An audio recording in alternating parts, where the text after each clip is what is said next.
அல்ஹம்துலில்லாஹி ரப்பில் ஆலமீன் வல் ஆகிபத்து லில் முத்தகீன் வஸ்ஸலாத்து வஸ்ஸலாமு அலா நபியில் முர்சலீன் வ அலா ஆலிஹி வ ஸஹ்பிஹி அஜ்மாயின். கண்ணியத்திற்குரிய அல்லாஹ்வின் நல்லடியார்களே, சகோதரர்களே, சங்கைக்குரிய ரமலான் மாதத்தினுடைய 8வது நோன்பையும் 9வது நாளினுடைய தராவி தொழுகையும் தொழுதுவிட்டு நாம் அமர்ந்திருக்கின்றோம். எல்லாம் வல்ல இறைவன் நாம் தொழுத நம்முடைய தொழுகைகளையும் நாம் வைத்த நம்முடைய நோன்புகளையும் இந்த நோன்பிலே நாம் கேட்ட நம்முடைய எல்லா துஆக்களையும் அல்லாஹ் பரிபூரணமாக அங்கீகரித்துக் கொள்வானாக. ஆமீன் ஆமீன் யா ரப்பல் ஆலமீன். அருமையான அல்லாஹ்வின் நல்லடியார்களே, சகோதர சகோதரிகளே, தாய்மார்களே, இன்று ஓதப்பட்ட அத்தியாயம் அத்தௌபா என்று சொல்லக்கூடிய ஒரு அத்தியாயம். தௌபா என்று சொன்னாலே பாவம் மன்னிப்பு என்பதாக பொருள். பெருமானார் ஸல்லல்லாஹு அலைஹி வஸல்லம் அன்னவர்கள் ஒரு நாளைக்கு நான் அல்லாஹ்விடத்திலே ஒரு அறிவிப்புல 70 முறை என்பதாகவும் இன்னொரு அறிவிப்புல 100 முறை நான் அல்லாஹ்விடத்திலே தௌபா செய்கிறேன் என்பதாக நாயகம் ஸல்லல்லாஹு அலைஹி வஸல்லம் சொல்லுவார்கள். அப்போ தௌபா என்பது அல்லாஹ்விற்கு மிகவும் பிரியமானது. ஒரு அடியான் இடத்துல அல்லாஹ் எதை விரும்புறான் அப்படின்னு சொன்னா, பெரும் கொண்ட கடமைகளை நிறைவேற்றுவதை விட ஒவ்வொரு நாளும் அடியான் செய்யக்கூடிய தௌபாவை, யா அல்லாஹ் என்னை மன்னித்து விடு என்று அடியான் சொல்லக்கூடிய அந்த வார்த்தையை அல்லாஹ் விரும்பும். எப்போதெல்லாம் ஒரு அடியான் யா அல்லாஹ் என்னை மன்னித்து விடு என்பதாக மன்னிப்பு கேட்கின்றானோ, மன்னிப்பு கேட்கக்கூடிய ஒவ்வொரு நேரமும் நாம் அல்லாஹ்விற்கு நெருக்கமாக அந்த அடியான் ஆகிறான். எப்போ அல்லாஹ் நம்முடன் நெருங்குகிறான், நாம எப்போ அல்லாஹ்வுடன் நெருங்குறோம் அப்படின்னு சொன்னா தௌபாவை கொண்டுதான் நெருங்க முடியும். அதே போன்று அல்லாஹ்விடத்துல மிகப்பெரிய ஒரு கருணையை பெறுவதற்கு ஒரு பெரும் பாலமாக, ஒரு ஆயுதமாக இந்த தௌபா இருக்கிறது. பெருமானார் ஸல்லல்லாஹு அலைஹி வஸல்லம் அன்னவர்கள் தௌபாவை அதிகமாக வலியுறுத்துறாங்க. அந்த பெயரில் வந்த அத்தியாயத்துல சில 2 விஷயங்களை இன்று ஓதப்பட்ட வசனங்களிலிருந்து நாம் தெரிந்து கொள்ளலாம். இன்று ஓதப்பட்ட இறைவசனங்கள்ல 2 விஷயத்தை தெரிஞ்சுக்கலாம். அதுல முதலாவது விஷயம், ஒட்டுமொத்த இஸ்லாமிய சமூகமும் கடைபிடிக்க வேண்டிய ஒரு விஷயம். அதுல இன்னைக்கு நம்முடைய இஸ்லாமிய சமுதாய மக்கள் சரியா இருக்கிறோமா இல்லையாங்கிறத நாம தான் யோசிச்சு முடிவு பண்ணிக்கணும். அல்லாஹ் சொல்றான், இன்னமா யஅமுரு மசாஜிதல்லாஹி, பள்ளி வாசலை நிர்வகிக்கக்கூடியவர்கள் எப்படி இருக்கணும் அல்லாஹ் சொல்றான்.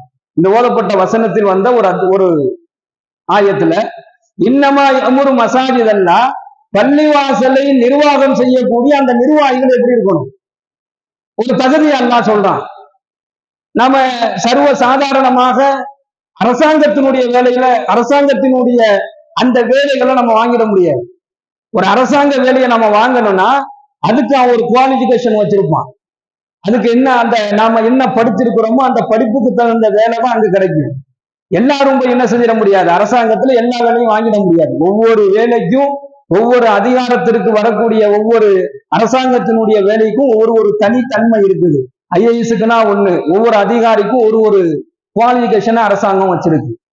அதே போன்று பள்ளிவாசல் என்பது யாருடைய வீடுங்க? அது அன்னல் மசாஜிதல் இல்லா, இது அல்லாஹ்வுடைய வீடு. இது சாதாரணமான ஒரு இடம் அல்ல. பள்ளிவாசல் என்பது சாதாரணமான ஒரு இடம் அல்ல. இதை சாதாரணமான ஒரு இடமாக நினைத்து நாம உள்ள வந்தோம் அப்படின்னு சொன்னா நம்ம ஈமான்ல குறை இருக்குன்னு அர்த்தம். நம்ம ஈமான்ல குறை இருக்குன்னு அர்த்தம். ஒரு சஹாபி, அவருடைய ஒட்டகம் ஒண்ணு காணா போயிடுச்சு. வெளியில எல்லாம் தேடிட்டு பள்ளிவாசக்குள்ள சில சஹாபாக்கள் பேசி கொண்டு இருந்தாங்க. அப்ப உள்ள வந்து கேட்கிறாரு, இந்த மாதிரி என்னுடைய ஒட்டகம் இந்த கலர்ல இருக்கு, நீங்க யாராவது பார்த்தீங்களான்னு சொல்லி கேட்கிறாரு. அவர் காணா போன ஒட்டகத்தை பத்தி கேட்கிறாரு. அப்போ இவருடைய ஒட்டகம் அப்படியே போனா பரவாயில்லையே என்பதாக நாயகம் ஸல்லல்லாஹு அலைஹி வஸல்லம் சொன்னாங்க. பள்ளிவாசக்குள்ள வந்து அதை கேட்பதை கூட தடை செஞ்சாங்க. அதையே நீ இங்கே வந்து கேட்கிற, வெளியில போய் கேளு. அப்போ அன்னல் மசாஜிதில்லாஹி ஃபலா ததுஉ மஅல்லாஹி அஹதா, பள்ளிவாசல் என்பது அல்லாஹ்விற்கானது. அல்லாஹ்வை வணங்குவதற்கு மட்டுமே இந்த இடம் என்ன செய்யப்படுது, பயன்படுத்தப்படக்கூடிய ஒரு புனிதமான இடம். உலகத்திலேயே அல்லாஹ்விற்கு மிகவும் பிடித்தமான இடம் பள்ளிவாசல். உலகத்திலேயே ஷைத்தான் பார்த்து பயந்து ஓடக்கூடிய ஒரு இடம் பள்ளிவாசல் என்பதாக நம்ம பார்க்கிறோம். அப்ப இந்த பள்ளிவாசலை நிர்வாகம் செய்வது என்பது சாதாரணமான அல்ல. எல்லாத்துக்கும் அல்லாஹ் அந்த வாய்ப்பை கொடுத்துட மாட்டான். அது மிகப்பெரிய ஒரு வாய்ப்பு. அல்லாஹ் யாருக்கு அந்த வாய்ப்பு அல்லாஹ் வழங்கியிருக்கிறானோ அவர்களுக்கு அல்லாஹ் அந்த ஒரு நசீபி, அந்த ஒரு நற்பாக்கியத்தை அல்லாஹ் வழங்கியிருக்கிறான். அவங்க எப்படி இருக்கணும், அல்லாஹ் சொல்றான், இன்னமா யஅமுரு மசாஜிதல்லாஹி மன் ஆமன பில்லாஹி வல் யௌமில் ஆகிர். முதலாவது தகுதி என்னன்னு சொன்னா, அவர் அல்லாஹ்வையும் அல்லாஹ்வுடைய தூதரையும் இறுதி நாளை மறுமை நாளை எல்லாத்தையுமே ஈமான் கொண்ட ஒரு முஸ்லிமா இருக்கணும். பள்ளிவாசல் நிர்வாகம் செய்யக்கூடியவர் முதலில் ஈமான் கொண்டவராக இருக்கணும். அதுல நம்ம பள்ளிவாசல் இருக்கக்கூடிய எல்லா தலைவர்களும் அதுல பாஸ், அதுல யாரும் குறை இல்லை. யாரையுமே என்ன செய்ய மாட்டோம், ஈமான் சொல்ல இஸ்லாம் அல்லாதவரை, ஈமானை ஏற்றுக்கொள்ளாதவரை பள்ளிக்கு தலைவராக யாரும் வைக்க போறதல்ல. அடுத்து அல்லாஹ் சொல்றான், இன்னமா யஅமுரு மசாஜிதல்லாஹி வ ஆமன பில்லாஹி வல் யௌமில் ஆகிர். அதை சொல்லிட்டு அல்லாஹ் சொல்றான், வ அகாம ஸலாத வ ஆதவு ஸகாத. அவர் நேரத்து தொழுகையை நிறைவேற்றக்கூடியவராக இருக்கணும், அவர் ஜக்காத்தை சரியாக கொடுக்கக்கூடியவராக இருக்கணும் அல்லாஹ் சொல்றான். இந்த இடத்துல நம்ம தலைவர்கள் எல்லாம் எப்படி இருக்கிறாங்க அப்படின்னு நாம சிந்திச்சு பார்க்கணும். இந்த இடத்துல பள்ளிவாசலுடைய தலைவர்களுடைய நிலை என்ன?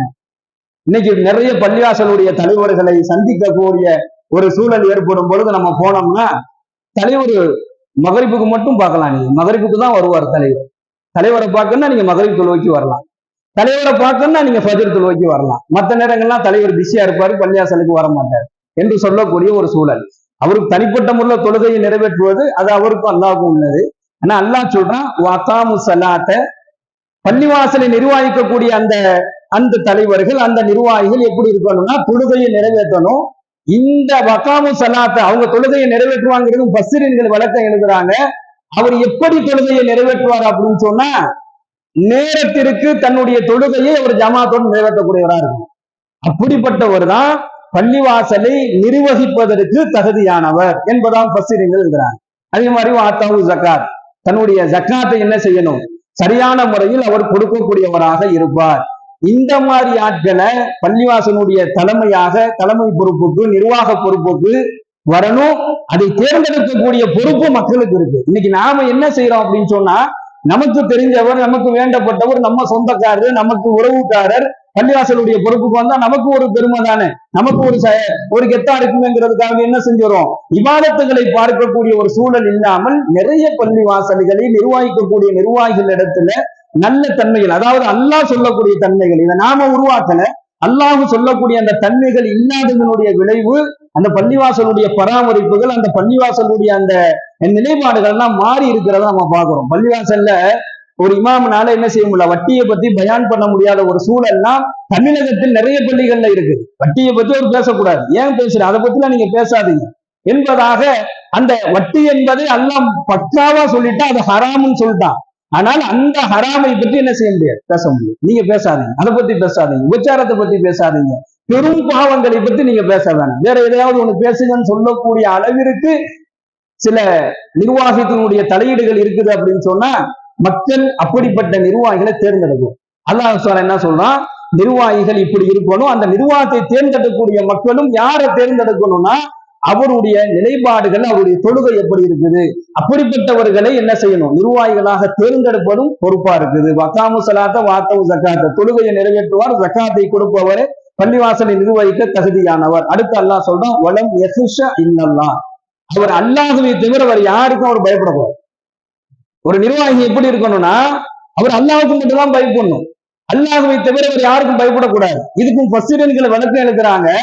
பள்ளிவாசல்ல ஷரியத்தினுடைய விஷயத்துல அவர் என்ன செய்யக்கூடாது, யாருக்கும் அவர் பயப்படக்கூடாது, மக்களுக்கோ மனிதருக்கோ யாருக்கும் என்ன செய்யக்கூடாது, பயப்படக்கூடாது. ஷரியத்துல என்ன சட்டமோ அதை அவர் என்ன செய்யணும், அவர் ஊர்ஜிதமாக நிறைவேற்றக்கூடிய ஒரு நிர்வாகியா இருக்கணும். வலம் யஹ்ஷ இல்லல்லாஹ், அவர் அல்லாஹ்வுக்கு மட்டுமே அஞ்சக்கூடியவராக இருக்க வேண்டும். இதுதான் ஒரு பள்ளியை நிர்வகிக்கக்கூடிய நிர்வாகிகளுடைய தன்மை என்பதாக எல்லாம் வல்ல இறைவன் இன்று ஓதப்பட்ட இறைவசனத்துல சொல்றான். பள்ளிவாசலை நிர்வகிக்கக்கூடியவர்களுக்கு அல்லாஹ் வழங்கக்கூடிய ஒரு சிறப்பு என்ன அப்படின்னு சொன்னா, எவர் ஒருவர் பள்ளிவாசலை நிர்வாகம் செய்கின்றார், பள்ளிவாசலை பராமரிக்கின்றார். இந்த ஹூருலின் பெண்கள் என்பதாக நாம் சொல்லுவோம். ஆண்களுக்கு ஹூருலின் பெண்கள் நாளைக்கு சொர்க்கத்துல அல்லாஹ் கொடுப்பான். இந்த ஹூருலின்கள் பெண்களை அடைவதற்கு என்ன செய்யணும், அவங்களுக்கு ஸ்பெஷல் ஏதாச்சும் இபாதத் இருக்கா அப்படின்னு சொல்லி பார்த்தோம்னா, பெருமானார் ஸல்லல்லாஹு அலைஹி வஸல்லம் அவங்க சொல்றாங்க, எவர் பள்ளிவாசலை பராமரிக்கிறாரோ, பள்ளிவாசலை பராமரிப்புக்குள்ள எல்லாமே வந்துடும். பள்ளிவாசலை கூட்டுறது, சுத்தம் செய்யறது, பள்ளிவாசல் மோதினார் தான் பள்ளிவாசலை கூட்டணும்னு அவசியம் கிடையாது. யாரு எல்லாத்துக்குமே இது அல்லாஹ்வுடைய வீடு, இது அல்லாஹ்வுடைய வீடு. அவங்க வேலைக்கு பணியாளா இருக்கிறாங்க. ஆனா நான் பள்ளிவாசலை கூட்டுறேன். ஏன்னா ஒரு பெண்மணி பள்ளிவாசலை கூட்டிக்கிட்டே இருப்பாங்க, அவங்கள ஸல்லல்லாஹு அலைஹி வஸல்லம் பார்த்துக்கிட்டே இருப்பாங்க. அவங்க மனசுல ஒரு நினைப்பு இருந்துச்சு பெருமானாருக்கு, இந்த அம்மா நமக்கு முன்னால் இவங்க என்ன செஞ்சுட்டாங்க, மரணிச்சுட்டாங்க அப்படின்னு சொன்னா அவங்களுக்கு ஜனாசா தொழுவைக்கணுங்கிற ஆசை பெருமானார் ஸல்லல்லாஹு அலைஹி வஸல்லம் இருந்துச்சு. எத்தனையோ சஹாபாக்களுடைய ஜனாசாக்களை கொண்டு வந்து வைக்கப்படும் பொழுது சில நேரங்களில் நாயகம் ஸல்லல்லாஹு அலைஹி வஸல்லம் அன்னவர்கள் அந்த ஜனாசாவை சஹாபாக்களை தொலை வைக்குமாறு சொல்லிட்டு பின்னாடி ஒதுங்கி நின்றுக்கிறாங்க. ஆனால் பெருமானார் ஆசைப்பட்ட ஒரு ஜனாசா நாயகம் ஸல்லல்லாஹு அலைஹி வஸல்லம் தொலை வைக்க வேண்டும் என்பதாக விரும்பியது ஒரு பெண்மணியினுடைய ஜனாசா. அந்த பெண்மணியிடத்தில் இருந்த ஒரு செயல் என்ன அப்படின்னு சொன்னா, எப்போ பார்த்தாலும் அந்த அம்மா வாசலை சுத்தம் பண்ணிக்கிட்டே இருப்பாங்க. பள்ளிவாசலை கூட்டிட்டு குப்பை இல்லாம என்ன செய்வாங்க, தினந்தோறும் அவங்க இந்த வேலையை செஞ்சதுனால பெருமானார் ஆசைப்பட்டாங்க அவங்களுக்கு தொலை வைக்கணும். ஆனா அந்த அம்மா வஃபாத்தானதுக்கு பின்னாடி பெருமானார் ஸல்லல்லாஹு அலைஹி வஸல்லம் தெரியாமலே அவங்களை அடக்கம் பண்ணிட்டாங்க. ஒரு 2 நாள் ஆளை காணோம். சஹாபாக்களை கூப்பிட்டு கேட்கும் பொழுது அவங்க இறந்துட்டாங்க, அவங்களை அடக்கமும் செஞ்சாச்சுட்டோன்னு அவங்க கபருல போய் துவா செஞ்சுட்டு வந்தாங்க என்பதாக நம்ம வரலாறுல பாக்குறோம். அப்ப அவ்வளவு பெரிய ஒரு சிறப்பு.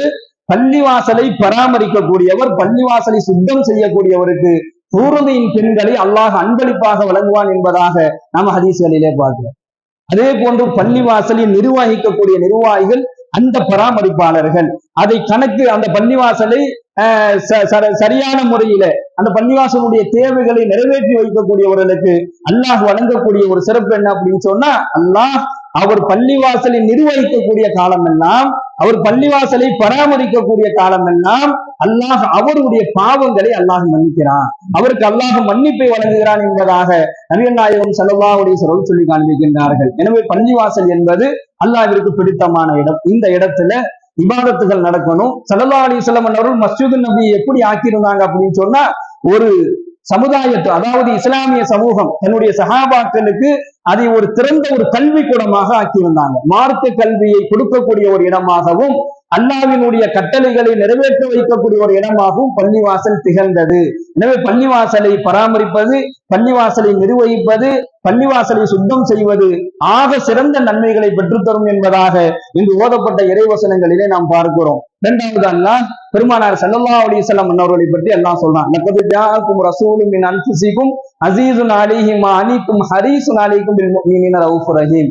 இந்த உலகத்துல அனுப்பப்பட்ட நபிமார்கள், இந்த உலகத்துல அனுப்பப்பட்ட அந்தந்த சமுதாய மக்கள், எந்த சமுதாய மக்களுக்கும் அல்லாஹ் வழங்காத ஒரு தலைவரை, ஒருவரை அல்லாஹ் நபியாக நமக்கு அனுப்பி தந்தான். இவங்க எப்படிப்பட்டவங்க அப்படின்னு சொன்னா, தன் சமுதாயம் எந்த நிலையிலேயாவது சொர்க்கத்திற்கு போய்விட வேண்டும் என்பதில் ஆசை கொள்பவர்கள் அல்ல, பேராசை கொள்ளக்கூடியவர்கள் என்பதாக அல்லாஹ் தன்னுடைய திருமறையில போச்சு.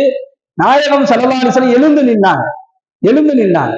இப்ப எழுந்து நிற்கும் பொழுது சஹாபாக்கள் கேட்டாங்க, என்ன இந்த ஜனாசாவுக்கு எழுந்து நிக்கிறீங்க? அந்த ஜனாசா கூட என்ன செஞ்சிடக்கூடாது, இஸ்லாத்தை ஏற்றுக்கொள்ளாத அந்த ஜனாசா அவரு கூட நரகத்திற்கு போயிடக்கூடாது, கபருடைய அதாவுகளை வேதனைகளை அவர் பட்டுவிடக் கூடாது என்பதாக ஸல்லல்லாஹு அலைஹி வஸல்லம் கவலை அடைஞ்சாங்க. அத்தகைய நபியை அல்லாஹ் நமக்கு வழங்கி இருக்கிறான். இந்த நபியின் மீது நாம் பிரியம் வைத்தால், அன்பு வைத்தால் அல்லாஹ் நம் மீது அன்பு வைக்கிறான். அல்லாஹ் சொல்லக்கூடிய ஒரு வார்த்தை என்னன்னு சொன்னா, நான் உங்களை நேசிக்கணும் அப்படின்னு சொன்னா நீங்கள் என்னுடைய தூதரை நேசியுங்கள் என்பதாக அல்லாஹ் தன்னுடைய இறைவசனத்தின் மூலமாக பதிவு செய்கின்றான். எனவே நபியை நேசிப்பதன் மூலமாக அல்லாஹ்வுடைய நேசம் கிடைக்கும் என்பதை இங்கு ஓதப்பட்ட வசனங்களில் அல்லாஹ் சொல்றான். அடுத்தபடியாக சொர்க்கம் செல்வதற்கு உண்டான ஒரு செயல் என்ன அப்படின்னு சொன்னா, எவர் ஒருவர் ஒரு பள்ளிவாசலை கட்டுவதற்காக வேண்டி ஒரு செங்கல் கொடுக்கிறார், ஒரு பள்ளிவாசலை கட்டுவதற்காக வேண்டி ஒரு மண்ணு வாங்கி கொடுக்கிறார், கொஞ்சோன்னு வாங்கி கொடுக்கிறார். ஒரு செங்கலுடைய அளவே போதும், ஒரு செங்கலுங்கிறது 10 ரூபா. ஒரு செங்கல் கொடுக்கிறார், இந்த பள்ளிவாசலை கட்டுறதுக்கு என் சார்பா இந்த ஒரு செங்கலை வச்சுங்கன்னு கொடுத்துட்டாருன்னா சொர்க்கத்தில் அவருக்கு ஒரு இடத்தை அல்லாஹ் தயார் செய்து வைக்கிறான்.